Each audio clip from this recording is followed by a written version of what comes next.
Welcome everyone to the business conversation. We're very glad to have you here, and we want to thank you all for making the effort to come here. We want to provide some valuable information, so we're really looking forward to this conversation that we're going to have. So a few words about our sponsors first. First of all, we want to thank AIGA. We know that AIGA is a driving force in this event series, so we appreciate their support.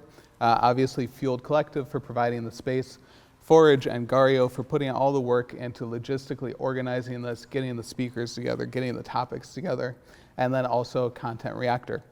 Now, we want to talk about this idea of a rallying cry.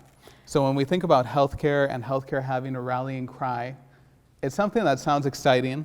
It sounds kind of different because you normally don't hear those two phrases together. Well, you hear crying, but it's yeah. That's from shots, right? Yeah. So what does that mean? What does that look like? Well, we have three very well-dressed gentlemen here who are going to tell us, but we're going to let them introduce themselves. And I thought, since we have three, we can't dive into the background of each one of them for 10, 20 minutes. So we're going to start with some rapid-fire questions. We're going to start with this fellow here. So tell me your name and your current position. I'm Eddie Reif. I'm the Director of Community Relations and Development at Alamere Health in Alexandria, Minnesota. So finish the sentence. I wouldn't be in this job if it weren't for? Connections. Okay, good one. In one word, tell me what matters most to you in the world. Integrity. Okay. Why? I think without integrity, you're really at a loss. I mean, people can't trust you. I think integrity involves everything. It involves trust. It involves compassion. It's really probably the 5 values that our organization is founded on. Very good. What did your childhood smell like? That's an interesting one. Probably that, everyone probably knows that, but when you jump in the lake and the water goes up your nose, that's probably, I grew up on a lake in Alexandria, so it's happened to me many a time.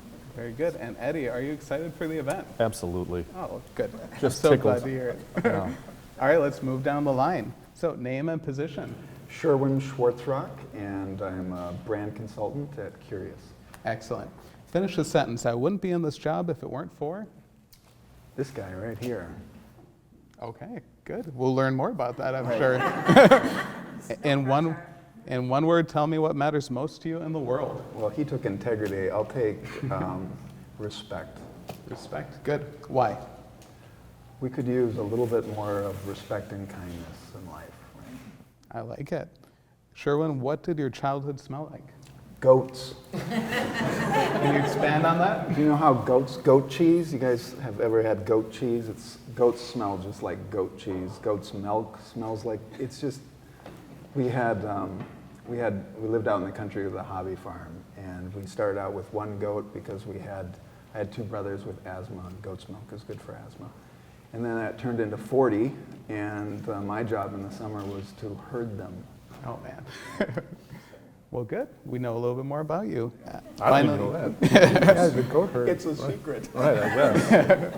And are you excited for the event, Sherwin? Absolutely. All right, great. All right, our final participant. So name and position. Jonathan Weezy, partner at 321. Very good. Finish the sentence. I wouldn't be in this job if it weren't for? Sorry, Sherwin. It's Rick Myers, who used to work at Kirker years ago, ad agency. Yeah. Very good. In one word, tell me what matters most to you in the world. I have to go with equity. Why? So there's one other person that should be here, which is my partner and wife, Tracy, she was part of this whole thing. And the fact that you're looking at 4 men talking, right? So something in that just feels slightly out of balance. All right, what do your childhood smell like? My childhood smells like tatami mats, the straw mats in Japanese houses. I grew up in Japan, came to the States when I was 18. Oh. So literally when I go into a Japanese restaurant that has fresh tatami, the mats, it's like it takes me back to my childhood. Very good. And are you excited for the event? I am. Most importantly, are you guys excited for the event? Oh, man, that was a really good response for Minnesota. All right. So we're going to dive into these questions. We will have a Q&A at the end, but if you have a quick question on anything that they're talking about at the time, feel free to put your hand up or shout it out. But you will have a chance to ask any specific questions at the end as well. All right, so our first question is for Eddie. What challenges are healthcare brands facing today? Healthcare brands are really facing, they're getting challenged on multiple fronts, whether it's to rebrand themselves to be incorporated by a much larger entity. Do you collaborate with your independent local partners? Do you compete with them? So everything, and even up to healthcare reimbursement. So the biggest payer for any healthcare organization is CMS, the Centers for Medicare and Medicaid, and they just get to change the rules how they see fit, and we have to deal with the consequences of those rules. So, I mean, one example this year, they changed one small portion of Medicare and Medicaid as of January 1st, and we realized that just that one small change to their rules means that we're going to take about a $2 million haircut over 3 years. So now we have to all of a sudden figure out where's that money going to come from now. So yeah, there's always something to do, I guess. Mm-hmm. So you have that external pressure that's coming from government regulation, that's coming from the market itself. Internally, staffing-wise, are you facing challenges as well? Yeah, and with that, the realization that we are going to have a financial challenge in the near future, we have to look at our organization and try to be as productive and efficient as we possibly can with the people that we have. Looking at productivity reports, looking at what makes sense for future business lines. Are we going to reduce personnel as far as through attrition, or are we going to expand our revenue through additional services and basically bringing in, expanding our footprint, I should say, so getting more patients? Eddie, you were showing me statistics that in the next 10 years, the 65-plus population is going to grow by 50%. Yep, baby boomers. That's another. So you're concern. staffing in anticipation of that. Yeah, we're staffing in anticipation of that. Also, you got to remember that a lot of the baby boomers that are hitting those ages are our current workforce. Right. So as we we're going to need to take care of more people, we also realize that we are going to be losing some of those people when they retire. So those long-term nurses, environmental services, sterile processing people, physicians. So trying to stay ahead of the curve. One other thing that I was thinking of is one of the challenges is that my dad, 3 years ago, he had a stroke, and he was so fearful of doctors that he spent 3 days on the floor because he didn't want to go to a doctor. Is that an issue in rural Minnesota? I think it's on a case-by-case basis. Yeah, there are some, and just the general guideline is, I guess it's men that are pig-headed and they don't want to go in, and they'll be fine, and they'll take an ibuprofen and then think, it'll pass. So that's probably more the demographic that does things like that. But I think in general, being in a smaller community, people know their provider more, so they're a little more apt to either call them. And plus now with all the resources that are out on the internet, I mean, e-visits, WebMD, which 20, 30 years ago, there was no WebMD, so if you had a rash, you go to the doctor. Well, now you go on WebMD and say, I have a rash, and this is what it looks like, and they say, it's probably cancer. I mean, that's, so, that's what we're dealing with right now.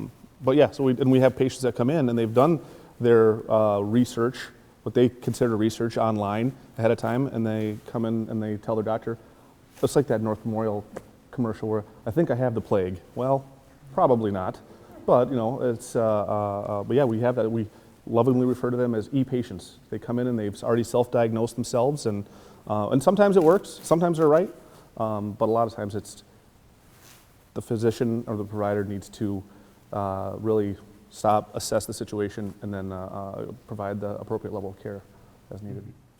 Good. That's very interesting to me, just thinking about the shift in your patients themselves. They have been affected by the digital era, the internet, access to information, and that also has to change the way that you market to them, the way you communicate with them and interact with them. So as we think about these challenges, we see three basically. We're seeing You have the external pressure from the market and regulations that are being handed down. You have the difficulty finding staff to treat people, and then you see a shift in your patients. Now, as we think of a large healthcare system, they might be able to absorb these changes very easily. They might be able to plan ahead to not miss a beat as they're looking forward. But thinking about rural brands, rural healthcare systems, rural hospitals, what kind of challenges is it creating for your hospital? What kind of challenges does it create in your community? And we've been very fortunate as an organization. We've been able to recruit quite a number of providers since I started 7 years ago. I think we're plus 50 physicians and advanced practice providers since I started. So really for us, where we're finding the biggest lack is in that mid-level direct patient care personnel. So that's your LPNs, your CNAs, medical surge techs. So right now we have more registered nurses or RNs than we do LPNs and CNAs. So we're having to have those RNs do the work of a lower credentialed person. So we're actually paying more for someone to do the job because we can't find those people. A lot of those people trained in the CNA, LPN role, surge techs, they get their degrees from community and technical colleges. Well, the state of Minnesota limits the number of schools that will offer those programs. So those programs typically fill up quick. They go through the program as, like, for example, an LPN, and then when they get done, they'll go work for an assisted living facility normally, because as they go to assisted living facilities and work there, they have some great tuition reimbursement programs for them to go on to get their RN. And typically they get their RN and then they come work for us. That's just the way it works in Alexandria. So I'd say for us, it's the more of that mid-level employee that we're struggling to find. Okay. Tell us a little bit about the impact on the community, because we've seen Mail Health Systems, for example, is creating consolidation in a lot of rural communities. Right. What effect can that have? The consolidation of rural communities, yeah, that's a big one. You're taking away people's health care, taking away what they've known for their entire life. So when a large, and I'm speaking in very general terms, but typically when a large health system acquires a smaller rural hospital or clinic, they don't want the bricks and mortar. They don't want the services to be provided there. They want the patients and they want the physicians and they want the referrals back to the mothership, so to speak. So when a large health system comes in and acquires a small community, a rural hospital, that's a loss of identification for people, because typically hospitals and clinics are the largest employers in the communities. And then when that happens, the specialty care normally goes back to the home or the larger tertiary hospital. So it really turns rural hospitals into an emergency room, some very limited inpatient services, and family practice clinics. So that's about it. Mm-hmm. Very good. So we can see the scene, we can see the challenge that health systems are facing, specifically rural hospitals within rural communities. Now let's talk about the branding side of it. We have a question for Sherwin.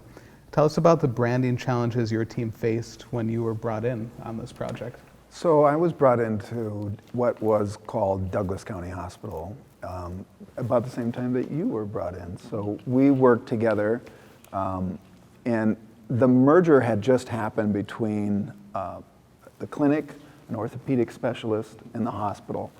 And at that time, they were talking about a rebrand, but it didn't happen for 4 or 5 years later. And so the struggle was, okay, how do you communicate unity when you're working with 3 separate logos and 3 separate identities, so to speak, and how do you build that? And actually, it took that long for those individual organizations to even see themselves as being on the same team, right? Yeah, it was, you're talking about 3 very established, successful organizations that are coming together, and they each did the job the best in their eyes.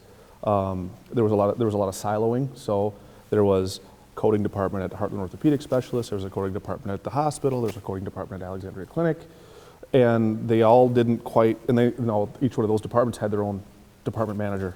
So then now we're trying to create some efficiencies, saying, okay, well, Heartland, your orthopedic coders can code for hospital. Well, no, we can't because we only know the orthopedic side.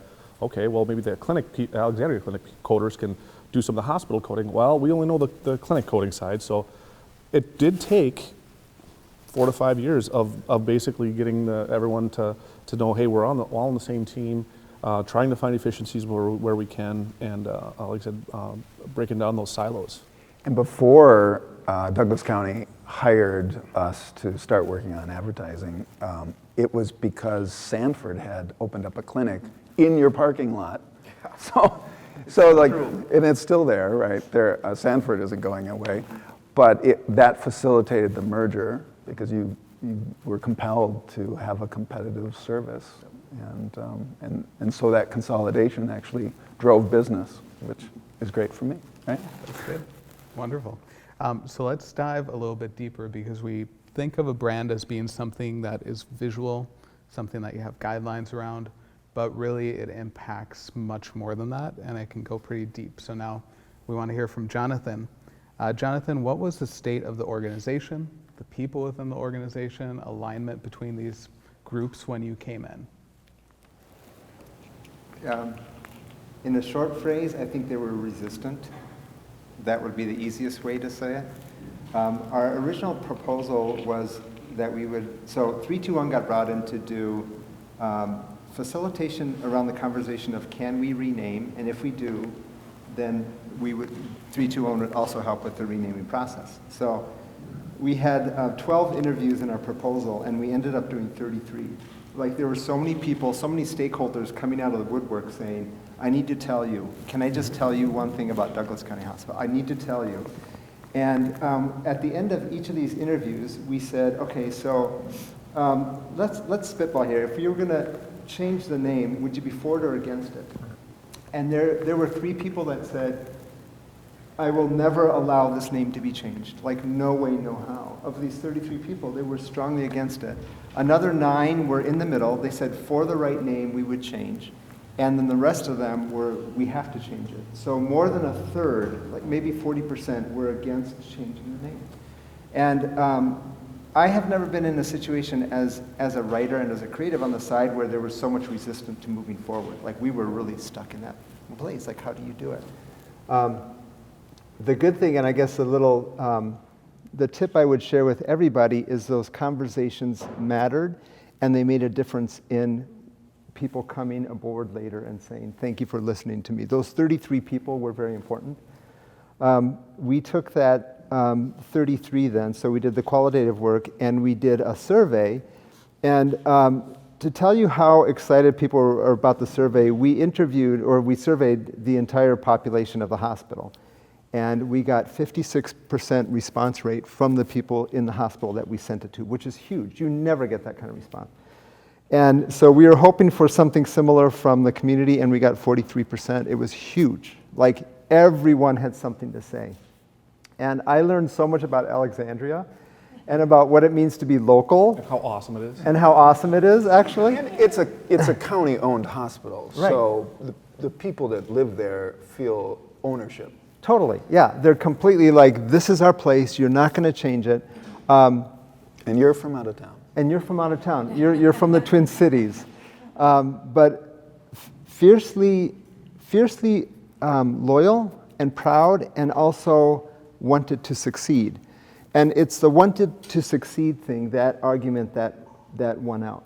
The fierceness about you can't change the name, I think people would rather succeed than fail. And when it came down to it, there were some things structurally about calling something Douglas County Hospital, and we've talked about this before. Douglas wasn't right because their audience was bigger than that. County Hospital has this feeling of the hospital of last resort, like you literally don't want to go to a county hospital. It sounds like terrible things happen. That's not true of what was happening. Gunshot wounds. You go to Right, the county. yeah. DCH was not that kind of place at all. So that countiness didn't really fit. and it wasn't just a hospital anymore. So there were 3 parts of their name, like none of it made sense, but people are like, please don't change it, this is who we are. And so that's the state that Tracy and I came into in the middle of that, to have these conversations, said, can we move forward? And even with the resistance, the recommendation is you kind of have to move forward, because there are 2 things driving this, and one of them is we have to expand the people that we reach with this. There are people not getting health care because of the system and how it's designed. And changing our name will help us do that better, because you can bring in other clinics and other hospitals and other services that are just outside that Douglas County area or the three county area, and you can bring them into the fold. And the second part is it allows you to grow services, so you can do more things. You can have more specialists, the 50 specialists that come in. And those 2 things were kind of the undercurrent that drove the name change, and had the board say, okay, let's look at a name. But honestly, I've never been in a situation where, usually if you come and you name something, people are excited to be involved in naming. There were people that were clearly not excited about thinking about a new name. And those 33 people that you did the interviews with, I wasn't in the interview, my CEO wasn't in it, so Jonathan and Tracy did it completely autonomously, and it wasn't just our physicians, our board of directors, our administrators. I don't think any from administration even got interviewed. No, maybe 1 or 2 doctors, but it was a small part of it. Right, a lot of just community members. And part of it is, and I'm going to speak out of tune here, part of it is some doctors feel like they have to be in the room. Like literally, I operate this whole place, so let me be there. And you have to hear those voices too, because they, as doctors, they know the answer, right? And they're always right. And so you have to hear them out and say, well, okay, we're going to now put you in a process that you won't always be right, but at least you'll be in the process. Through the whole process, it was just, we're going to be inclusive. It's not going to be an exclusive, I guess, experiment. Yeah. So Jonathan, as I think about creative work, stakeholders, SMEs, they can feel like the bane of our existence sometimes, because they push things in a direction that is different from what we would like to see as creatives. So when you went into those interviews, did you go in with an agenda? I think we went in more with curiosity, like, what is this going to be? And I have family that lived until yesterday up by Lake Mille Lacs, so we know outer Minnesota, but you really don't know the area until you're in it. So we didn't know what Alexandria was about, and the tell is if you say it's Alex, and they're like, no, it's Alec. I mean, they all know that you're from out of town when you say Alex, because they just don't say that. Dead giveaway. Dead giveaway, right? So there's all these cultural things that we were curious about, and what is this place? And one of the words, and this is kind of off topic, but they kept saying, everyone said this, you realize we're conservative. And after about the 3rd one, you're like, yeah, I realize you're all conservative. What they meant was, we're really frugal, we're really thrifty, we're not going to spend money we don't have, and this is the way the hospital operation had run for decades, right? No money went back. Wait, the county never gave any money to the hospital, correct? And it doesn't always happen. Usually the county is supporting this hospital. So they had created a system that worked so well because they were conservative that they were able to be successful in that space. Tell me about orchestrating the process between Carl and Eddie, and then Curious and 3, 2, 1. You might want to explain who Carl is. Oh, sorry, he's my CEO. CEO of the hospital. I apologize for that. I thought everyone knew Carl. Right. He said he was Carl's popular. right. He was a Minnesota Hospital Association board chair. Sits on the American Hospital Association, a couple of boards for them. He's a mover and a shaker. Thank you for jumping in. I appreciate that. Yeah. So how did that orchestration happen between all these people to say, okay, here's the next step. Here's the step after that. Here's what we're going to do after that. Well, I think I was going to say, I want to just kick it off with, when I was interviewing for the job 7 years ago, one of the interview questions was, what do you think about the brand, and do you think we need to rebrand? That was 7 years ago.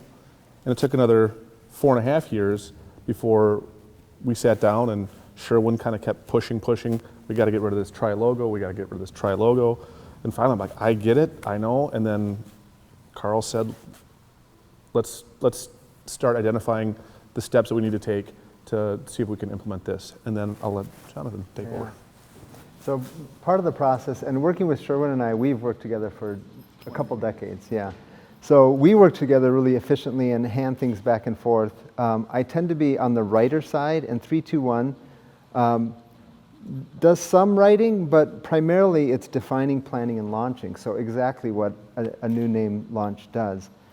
The trick was, we had all these stakeholders, and if you think about a county board, there are people in the community. So you have farmers from the area, or people that have lived there, business people that have lived there forever. And you also had some doctors on the board, as well as Carl and some others. So there are people with a lot at stake and a lot of power. And my role then, Tracy and I, when we came into the room, was to diminish the power of power. So we wanted to put everyone on an equal plane so that nobody could go and circle a word and say, this is the word it's going to be, and because it's Carl, then that has to be the name. So the process is actually designed as a database that we put in the names, and backing up before that, we had 350 names on our first round. And I'll talk about the first round because there was a second round, because the first round did not go well. Well, it did what it was supposed to do. It did exactly what it was supposed to do. It did what it was supposed to do, but it wasn't a success, let's put it that way. So we had 350 names. Sherwin, Paul, and Julie, and Tracy and I went through that name and culled it down, and we had a list of 25 that we brought to a room of 17 people. And I think any of you know, if you've presented to a room, you want like 3 people. You don't want 17 people making decision, which is where the database comes in, because then we start scoring it. And we score it for things like, is this word practical? Like, can you use and spell it? Can you get a URL? Can you do all that kind of stuff? Things like, does it ring true for what we found out from our research that we did? Things like, does it help us tell our story? Like, does it fit who we are? Does it, that sort of thing. So we had these criteria, 21 different criteria that we went through, and we came up with a finalist of about 9 names or so, and there were a lot of names that had lake in them, because everything in that area has lake in it. They are literally surrounded by lakes. And we realized when we saw that list, and this is where the error came in, is that it doesn't stand out from anything else out there. And that was the comment, like, I'm not sure this really comes forward and has the name that lets us live separately from everything else. So we went to Carl and Eddie and said, can we do another round? And it was in our estimate that this may happen. And they said, sure, go do it. So we did another round. We ended up finally with 520 names or something, 550 names, someplace in that range, that we did this again and did not have any lake names in the final list. And then we were able to come up with Alamir, which, so aloe is a word that means health or healthy, like the aloe plant. It has that origin. And mir means lake. So the healing lake, healing waters, that sort of thing really fits with this area. It speaks to the culture and to where they were at, where they are at. And it also allowed us to tell our story in a way that was authentic. So that's kind of where the team ended up. So the database helped us through even out the power. And then there's a part of it that I'll just hand back to Eddie, because the community was also engaged. We had 3 finalists that then I'll let you tell the rest of that. So we had the 3 finalists, and we brought in, we had 10 separate community sessions. So we capped each one of those sessions at 30 people. Throughout those sessions, some were full, some were short, and everything from the school district to the local technical community college, service organizations, banks, just a lot of the key stakeholders. And then they were open to anyone. Anyone could come, and as long as they signed up. And we went through some of those same tools that we used in our group of 17, the one where we kind of selected those top 3, just to kind of give people warm them up to the fact that something is gonna be coming. We're not gonna tell you which one it is. We're not gonna give you the final results of anything, but getting their buy-in. So trying to be as proactive as we could ahead of the rebrand. So, and and then as we move forward, they knew that we selected a brand, and they all wanted to know what it was, and they said, why are you keeping it a secret? And I said, no, we're making it a surprise. So it's not what you say, it's how you say it. Yeah, and that was, I think that was, well, very effective, as well as Carl, again, the CEO, he had the great idea, said, we need to reach out to a group of our internal stakeholders, and we're going to call them our brand ambassadors. Now, these brand ambassadors, what we did was we did a kind of an open call to all of our 900 employees and said, we want, if you're interested in being a part of this process, please, send Eddie an email and we'll get you on the list. We said we just want to have at least one person from each department. So we were hoping for about 20, 25. We had 64 people that were interested in it. So they got to get a little bit of the behind the scenes look. They didn't get to see what the brand was, but we walked them through all the work that we had done. The whole breaking down Douglas County Hospital, what the Tri-logo meant, what the new brand will mean to the organization. And there were some people that started as brand ambassadors just being curious about, well, I want to see what you guys are working on, see what you guys up on third floor are really doing. And by the end of it, we turned them all into, like I said, they were truly brand ambassadors. So when we did the actual unveiling of the rebranding on May 11th, yeah, there was some. And they were critical to creating internal touch points and activities for the day of the launch. And so they were actually super creative in engaging the internal audience. And then when we launched, that group of brand ambassadors kind of were able to communicate the reasons why and the values for the rebrand to other employees, instead of that coming from corporate, right, coming from the leadership.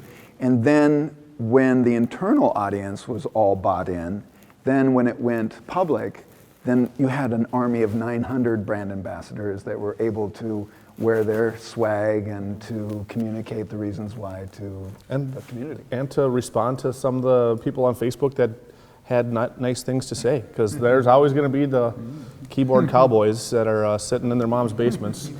Yeah, that's why I like to refer to them as, and throwing stones. And so the nice thing was that I didn't have to respond on a corporate level to those people, nor on a personal level.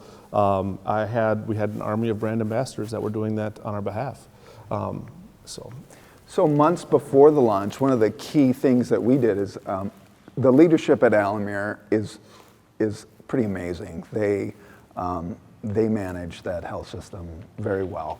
And so what we tried to do is we try to inspire everyone from the employees to the community about the vision for healthcare in Alexandria and what would that look like. And we had long form newspaper articles from each of the leaders, like Brad, the clinic director, the chief medical officer, you, and some others. And we were just kind of like hoping that people actually read their newspaper, right? And we got them inspired about what the future of healthcare would look like.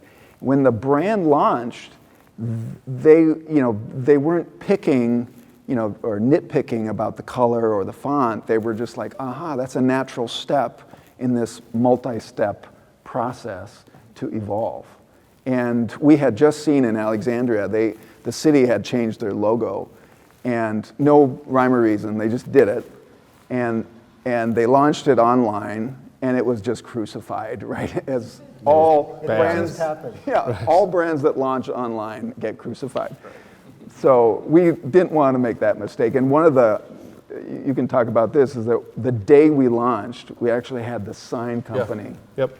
Just and knowing that there are people in our community that we serve are very conservative and they don't like to spend money that's not necessary. We did it very intentionally that we had the 8 o'clock in the morning was going to be everyone gathered in the front of the hospital. 8:15 is when the unveiling was going to be done of a big 4x6 vinyl sign just on a big piece of plywood. And then at 8:25, all the trucks pulled in to start ripping down the old signs and putting up the new ones. So it was, this is happening and we're not going back. So this is not an option. So That's a great event and a great memory for the community, drives the impact. So thinking about stakeholder buy-in, do any of you struggle with that, getting stakeholder buy-in, at least understanding it by show of hands? We've got a few. And I think that at one point or another in a creative profession, that is going to be a challenge, and that's going to be something that you're going to face. But I think that the really important lesson from this was the change management that went around the work, getting people bought in, getting them to then communicate it to more people and to continue spreading the message. But let's get into the nuts and bolts a little bit more now. So Sherwin, thinking about the 3 logos, thinking about the 3 organizations, when your team came in, how did you start to untangle, understand that, and come up with something better? Well, that was easy because it was really bad. And well, you designed it though. the 3 logos? No, I just try to make it less bad, right? This is an AIGA event. There's a lot of design people in this, and we love beautiful things, right? So this town is lousy with great designers, right, Dan, Linda, right? And you can't swing a dead cat without hitting a graphic designer in this town. So there's a lot of talent. And so anybody can design a great logo in this town. And Paul Gardner, he's right here, he has to take credit for all of the, it was his logo, and he set the tone and the look and feel of the whole Alamir brand. But it goes so much beyond that. So you can create something that looks attractive, but all of the process and that goes into it. So the leadership at Alamir, they had a business problem, right? They needed to get healthcare further out into the rural community. They needed to expand their population base. They couldn't do that with Douglas County Hospital. So there was a lot of effort, a lot of money was spent on a rebrand, but that was just to give them a tool, one tool to help solve a business problem. So our engagement with Eddie and Alamir, it doesn't stop with a pretty logo and a new sign. It's like we are constantly trying to accomplish that business goal. Right? Absolutely. Yep. Talk to me a little bit about the desire to be a leader in healthcare, because Alamir has obviously invested quite a bit in not just being any rural hospital, but in really being a leader. So talk to me a little bit about that work that was done. That's me. not I a guess. question. I thought I was looking at you. So I guess the way we're looking at trying to be a leader in healthcare is providing more access, more specialty care close to home, because studies do show that people that they heal faster with better outcomes when they're close to home, when they're surrounded by loved ones.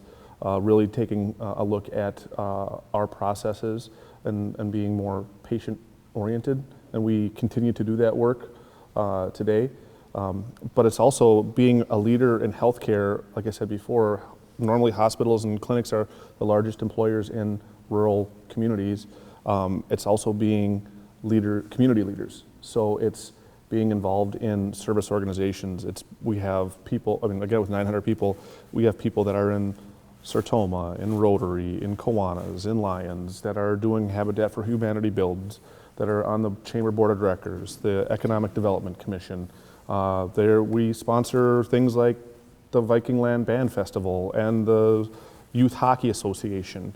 We're sponsoring free community activities like mountain bike trails that anyone can go and use. And so being a good community partner also provides that leadership in healthcare. And we want people to know that we are caring for their health, not only their physical, medical health, but also their spiritual, emotional health as well. And some of those things are, we appreciate the arts, we appreciate athletics, we appreciate all the geographic things that our community has to offer as well, so natural resources. Mm-hmm. Very good. So Sherwin, I think you made a really important point. Lots of people can design a great logo, but what it comes down to is what is that logo doing for the organization? So as you looked at this project, how did you line up the work that you were doing with the business outcomes that the organization wanted to see? Well, Paul, our design director, he would argue that anybody can make a pretty logo, right? But there are a lot of talented people in this town. I think everything is a derivative of the work that Jonathan did with positioning, identifying a position, a brand story that is authentic, that is unique and relevant, right? So those three things, everything gets built on that foundation.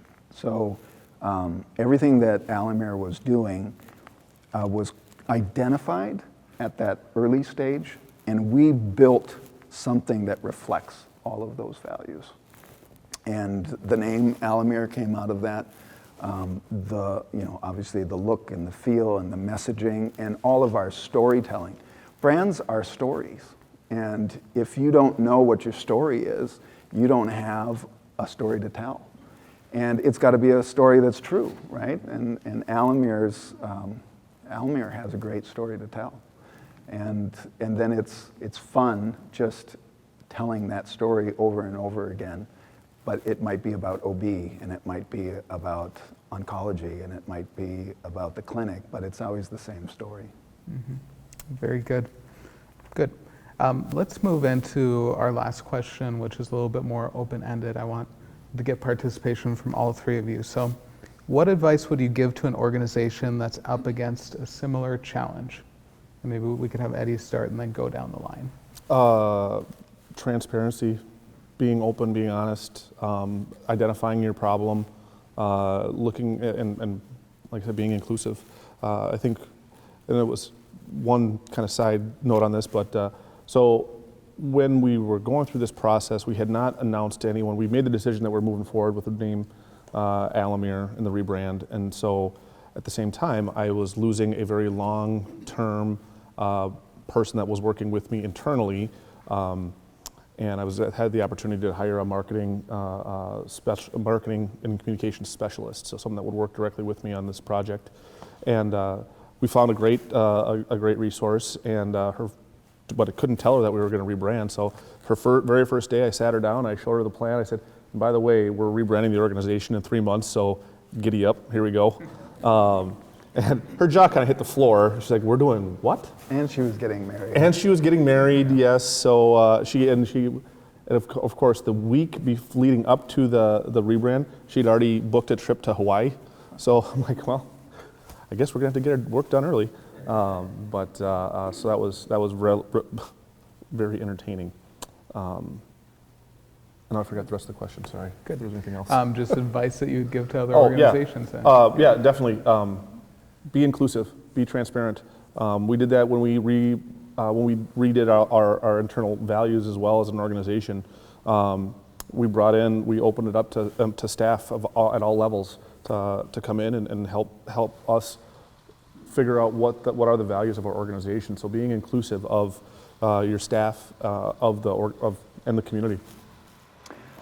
I guess I would touch on the point that our team was not from Alexandria, and we just finished a rebrand with Kim up in Mora, and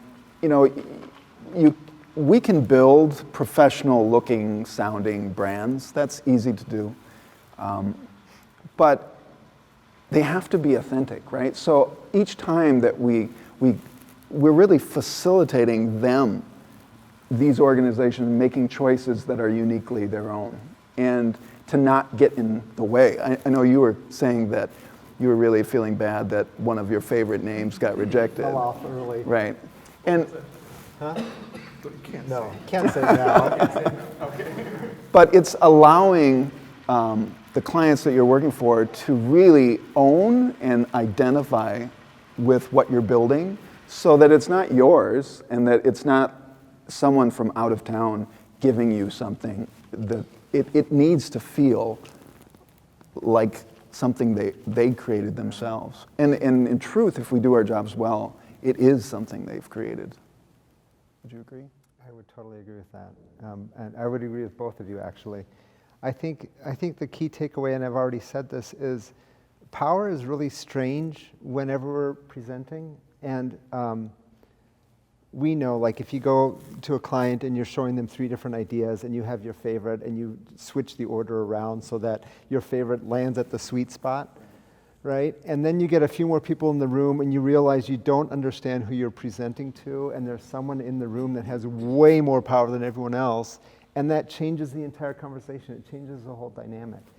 And in these kind of conversations, Americans don't think about consensus very much. We think about democracy. Like, if you get 51%, you win. There are countries like Japan, where I grew up, where consensus is how they operate, right? So getting to consensus with people that are wired for democracy is really complicated. And it's that power thing. Like, if there's something you can do, if people can vote on Post-it notes and it's a secret vote where they're not doing it in front of their boss, it makes it so much easier. So reducing that power thing is really important. One other thing, though, and I need to, there was a learning thing that happened with Elamir that impacted how we did Wellia Health, because when you have the finalists, let's say you have 7 names and you're like, we need to pick one, none of them are going to be above 50%. And so you get to a point where you get to the top 3 and you're like, yeah, these are good enough and these are the ones. But none of them have hit that threshold. And with Wellia Health, we did ranked choice voting, which is what Minneapolis does. And I know, Linda, you worked on some of the ranked choice voting design stuff. We did ranked choice voting. That was an extra step that we added. And hitting 51% changed the room. Like, the oxygen was suddenly fresh again, right? So we were stuck until we got to that point where we knew we had that winner. And I think that part of it is also very important, that to figure out a way to get to the point with a large group where you can say, no, we got the best name because it's a majority. The majority believes this way. And I think we're just wired as Americans to think that way. Like, once we hit that threshold, the Japanese would be like, no, it literally has to be 100%. But it's a different culture, right? You have a different kind of setting for that. But yeah, that ranked choice voting thing, I just think is wild and so good and should be everywhere. We need it. We need it as our country. Very good. Excellent. Well, I heard a completely different story today than the one I was expecting. And I am happy about that, because this was truly an amazing story and an interesting exercise too in change management. How do you learn about a community so deeply, an organization so deeply, so that everybody can really get behind it? And it goes back to the rallying cry that we talked about at the beginning. So now we want to open it up for Q&A. Feel free to ask any questions you might have. Right here. As designers, we're frequently told that healthcare is a unique, special industry, that the rules that you're used to don't apply. So, Dr. Sherwin, what interesting findings or what things did you learn about healthcare that you found unexpected or that helped you do your job?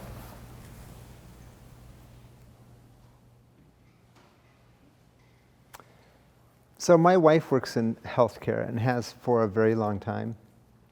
The money in healthcare is really bizarre. Like, you don't, it's not, you know this, because you have Medicare is and Medicaid is a very big chunk of the healthcare system that we never see.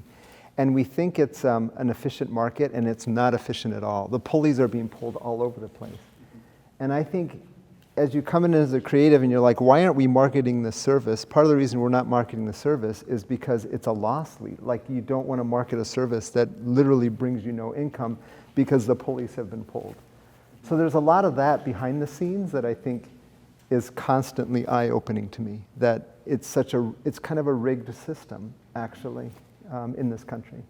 And it's not just with Medicare, Medicaid, it's with Blue Cross, Blue Shield, it's with Medica, it's with everyone. And they, we might say you might get a charge on your, that's why you get a explanation of benefits and then you get your bill. And I'm certainly not a healthcare finance expert by any stretch of the imagination, but yeah, it's all pre-negotiated. What Blue Cross is going to pay us to do an MRI in a hospital is different from what Preferred One is going to pay us, is different from what CMS is going to pay us. So that's all pre-negotiated ahead of time, and unfortunately, it's some of them, sometimes we can, for right now, physical therapy, we'll get great reimbursement on physical therapy, but we get really poor reimbursement on MRIs.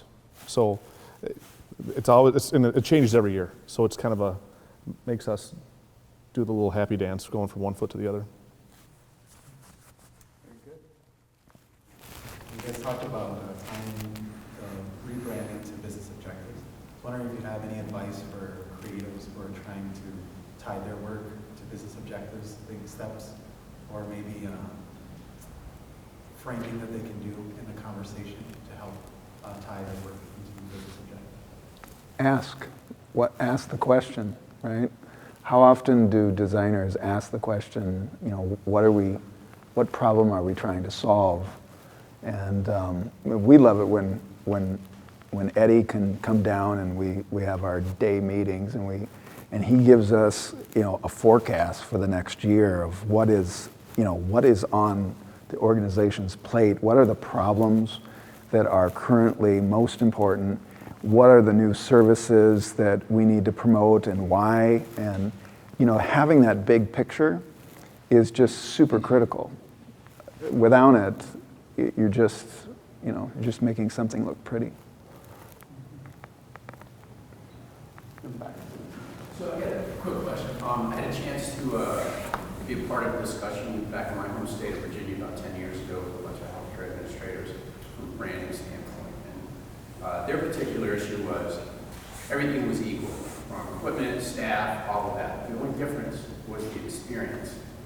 And so, first of all, kudos for getting a bunch of local communities together on the same page. No small feat for all that heavy lifting you were doing.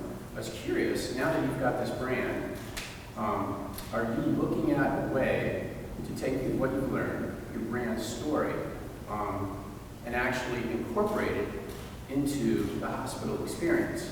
And I guess, really, for both Eddie and Sherwin, this concept of branding, meaning everything on the outside to promote a promise, but ultimately, your people are going to walk in the door, and is there something from the minute they walk in the door that delivers on that promise, that reinforces the brand? Are you looking at ways to take underutilized experiences, the walls, the spaces, the carpeting, the textiles, and actually have people walk out of your hospital going, that's exactly what I was expecting, and I'll come back here and drive the extra 5 minutes, 10 minutes, or whatever to do that. So I'm curious what you guys think.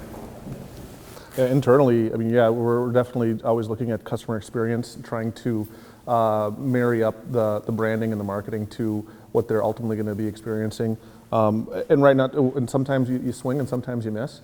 We were trying to do some centralized registration at the Alexandria Clinic. Not been a big fan of it by some of our patient population because it's change, and anytime you make a change, you're going to feel some resistance to that. And the just trying to manage that and trying to make the most educated decisions before you execute on them as possible, and knowing that if you're going to fail, just fail forward and don't do the same thing twice. But yeah, we're definitely looking at a complete remodel of the Alexandria Clinic, where we just, in the last 3 years, we've either remodeled and added on to or renovated projects at the hospital and in the adjacent health plaza to the tune of about probably $24 million with the surgery center expansion, ENT, dermatology, urology, business office, outreach clinic, and those were all, that's another nice thing about being the size that we are, is we're nimble. We're able to be responsive to community needs, to we literally, if someone makes a comment on our Facebook page, I see that.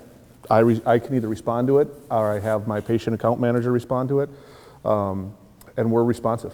We're quick to do that because we understand that that person, not only if they've taken the time to write a Facebook comment, they're talking to probably 20 people about their experience as well. And if you don't respond, then Maya tells you to. Yeah, right. Then Maya tells me to respond. Can I speak to that too? Because I don't think it's unique to healthcare. I think we all struggle. I think we all struggle with having an image that's a coat of paint, which is different from what we are on the inside. And as organizations, that authenticness, like who we are, should influence who do we hire and fire. It should influence all sorts of decisions we make, how we carpet the lobby, all that kind of stuff should come from that authenticity. I don't think we do it very well. And I know as a writer and as designers, it's very easy to do good work that sounds and looks good, but may not actually change what's authentic. You may actually have something that's rotting out that you're like, your issue with the brand is not how you look, it's the fact that everyone's angry. This is an aside, but we had a client that we actually recommended they go to counseling. And it was the solution, right? That was the branding solution, is that they were yelling in the halls at each other. So I think there's something in this that's clearly healthcare, and it feels like a monolith that it's really hard to change. And I will say local brands tend to all feel and look alike, like we kind of copy each other. Which I don't think is very authentic either, but each one, if you go to Alina has a personality. It has something it stands and believes in and acts with, and they need to figure out that mojo and say, this is what we are, and let's make sure it's transmitted inside out, right? So that comes from leadership, right? It comes from leadership that understands it, but I think it also comes all the way down. Like the last person you hire has to understand, who am I now that I'm part of this organization? Right? How do I act, and what are we, and who are we in the world? It's all those brand touch points, right? The alignment is so important, but we all often just kind of jump over that. We hire people that do really good work, but may not be in alignment to who we are. And that's something that we've been focusing on, especially through our recruitment of physicians and advanced practice providers. I'm not looking for someone that can fog up a mirror. That's going to be here for, come work for us for a 2-year guaranteed salary, and then they're going to be off to the next spot. This is my sales pitch, and I'm terribly sorry I'm telling everyone this, but I tell physicians, if you want to do the real sexy onesie-twosie cases and be published in journals and be in the top 1% of earners in your field, we are not the place for that. That is not us. But if you want to be in the top 1% of earners in your community, and you want to be able to live on a lake and be 10 minutes from your clinic and go to the grocery store and have someone bump into you and say, hey, Dr. Schwartzrock, little Timmy's arm's all better thanks to you. You're going to get that. You're also going to get the person in the parking lot that lifts their shirt up and says, hey, Dr. Schwartzrock, what's this? I mean, it's going to happen. But if that's something that interests them, then we should have a conversation. And I do like to joke, I can pretty much tell whether or not we have a shot with a physician by what they drive. If they're driving a hot little Audi Q7 or a BMW, that's probably not for us. But if they're driving a F-150 or a Suburban, preferably with a little rust around the wheel wells, these are my people. So, but yeah, but we also have incorporated into our onboarding of new employees. We do a once-a-month service excellence day put on by our education department. So every employee, whether you're a housekeeper, a security guard, a surgeon, everyone goes through this. So on any average on a month, we have about 35 people in that class. It's a full day. They do everything from they get talked to by our head of security about this is what you call if you don't feel safe. We walk you to your cars. We do whatever. To our CEO gives a presentation on the organization, where we are, where we're going. No, this is every month he's doing this. To a scavenger hunt around the organization. You have to go find radiology. You have to go find orthopedics. And then at one point during the day, we also have a leadership panel. So we have normally between 5 to 10 of our department directors. We all come in and we all sit down at a table, kind of like, if there was a table here, it would be just like this. And we tell the new employees our story, who we are, what we do, why we love being here. They get to ask us any question they want. And it was interesting because right after the rebrand, a lot of those questions were, why did you guys do this? What's the purpose? So it was interesting. So yeah, we're trying to do that from the ground up. I think it's, Disney, they know themselves so well, and we know what they're for, and the people that work at Disney are so excited to be there. And they're not getting paid more to be there, but they understand there's like this alignment between who they are as a person and this thing called Disney that they want to be a part of, right? So they get people very enthusiastic. I think we need to think of all brands as having that capacity to say, this is the cool place that you, because you're in alignment, should be working at, right? That sort of thing. And it's beyond what we do on a daily basis. It's more in Eddie's space and creating that world around it. There's only so much from the outside that we can go in and touch and change. But that's where this conversation, and the fact that it's so easy to work with Eddie is part of it too, is how many clients do we have that are like, I'm only going to let you in so far. I'll let you do this, but don't try to have more of a conversation with me than that. So. Wonderful. I want to work there now.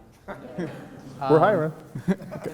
Yes, go ahead. So, very related to kind of what you were just touching on, I think that consensus and how much power and how you regulate all that. I'm just curious, Jonathan, how much of that is because Eddie's a great client and from the CEO, Carl, top down, wants to level the playing field versus how much do you facilitate we need to kind of have this blind survey, not revealing all the things and having people filter their answers or other stuff. How much of that is just because of them, or how much is that something you? Yeah, I think the blind survey is really kind of triage. You look healthy, but are you bleeding? That sort of thing. So the blind part of that really helps people be more honest. It's also a check to see if there's alignment. And one of the things our survey actually found is that the leadership thought one way about the organization, the staff felt another way, and the community thought a third way. So what is the language? Where can we find those commonalities and help everyone use the same language? And I will say as a writer, it does not mean writing the same words every time you use it. It's really those themes. Where do those themes appear? Working on a client that, I'm trying to think of the word now. Tenacious. One of their words was tenacious. What does that mean to be tenacious, right? So how does tenacious come out in their design, and how does that come out in who they hire, and all that kind of stuff? They never had a word like tenacious until we said, let's sit down and define what this word is. So I think that's part of it, is having that conversation and saying, can we find agreement?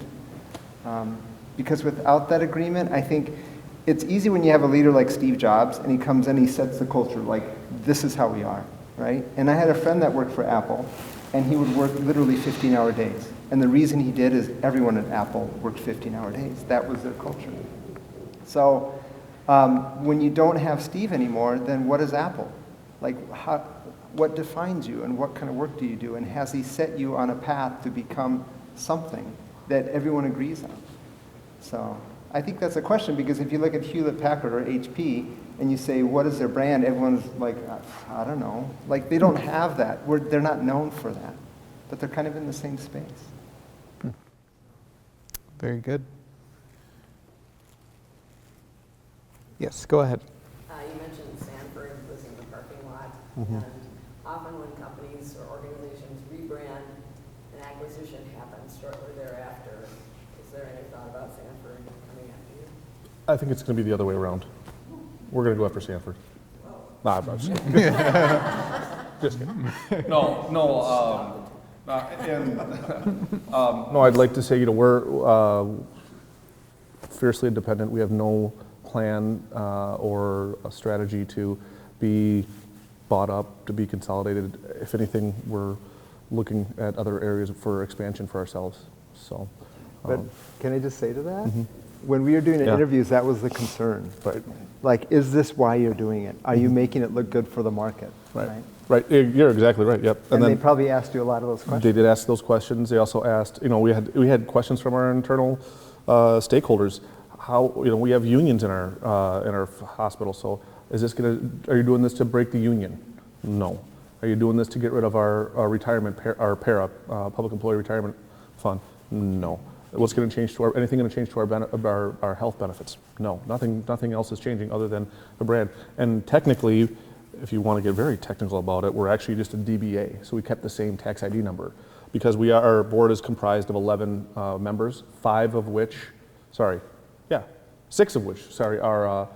county commissioners. So those are elected positions. So another 5 are lay people from the community, one of which is always a physician from the community. But so we're technically Douglas County doing business as Douglas County Hospital, doing business as Alamere Health. So we're still county owned. We're still, yeah. We have the ability to tax or to levy the taxpayers, but we have never once done that. We've been able to fund all of our operations and expansion and growth through revenue. I also think that what was really cool about the internal and even the external is, we'd like to talk about it, is we're all, for the last 4 years, we've been unified legally, and we've been trying to work together. But when you wear the same jersey, that changes. It changes the way you think about yourself, right? And so psychologically, it had a big effect. And one of the, to your comment about, this will never happen, there was a lot of people that were saying, in rural communities, let's say you live in a house and it's, oh, you live in the Johnson's house. The Johnsons haven't been in that house for 30 years, but it's still the Johnson's house. And there was a comment, we'll always call it DCH. We'll always call it Douglas County Hospital. 1 year, we celebrated the 1-year anniversary not too long ago. It's amazing at the adoption of that new name. I mean, nobody would even think of calling it Douglas County Hospital anymore. It's Alamere. It's amazing. Very good. Let's take one more question. Or not. Or not, we'll see. I have a question if nobody else has a question. All right, we'll go with mine. So thinking about the vast amount of research you guys did, you're talking to stakeholders, you're talking to people in the community, you're getting to know them. You probably have hours of interviews, you have pages and pages of transcripts. How did you go about distilling that into something usable? So honestly, this is something I learned from my designer friends, because the ability to cull stuff down and to find patterns, like how are people speaking in patterns, I think is such a design thing. Like, I see this coming up all the time, and you see someone's sketchbook and you're like, I'm seeing, like, the final idea was in all these different places and finally came here. There's a lot of patterns that happen, and you have to be intentional in hunting out those patterns. I think the trouble comes is when you do those interviews and you don't stay up with it, and you're not highlighting, here are the key things we found. 33 interviews is really overwhelming. It's a lot. Like, I would even say, like, no, don't do it. Because after a certain while, it's diminishing returns. You've done 12, and you know pretty much what the 13th and 14th people are going to say. But part of that is the inclusion that you talked about, is how do you get everyone around the table and on board with that?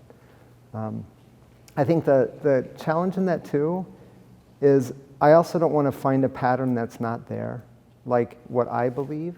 So listening for, like, is there an actual pattern, like getting myself out of it, but trying to say, am I making something up? Am I making something in this research that doesn't exist? Is really hard, which is why we do qualitative first and then quantitative, because the quantitative checks you. Like, we've seen these themes, how do they score now when we actually put numbers against them? And that's huge.